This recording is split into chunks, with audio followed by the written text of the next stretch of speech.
బంగ్లాదేశ్లో విమాన ప్రమాదం జరిగింది.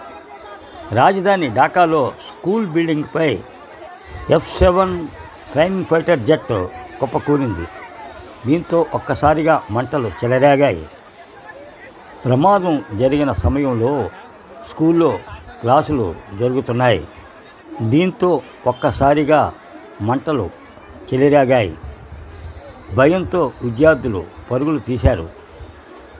ఈ దుర్ఘటనలో ఇప్పటివరకు 19 మంది మరణించారని, మృతుల్లో 16 మంది స్టూడెంట్స్, 2 టీచర్లు, 1 పైలట్ ఉన్నారని, సుమారు 100 మందికి గాయాలు అయ్యాయని, వారు చికిత్స పొందుతున్నారని సమాచారం. స్కూల్లో క్లాసులు జరుగుతుండగా విమానం కూలడంతో ప్రమాద తీవ్రత పెరిగింది.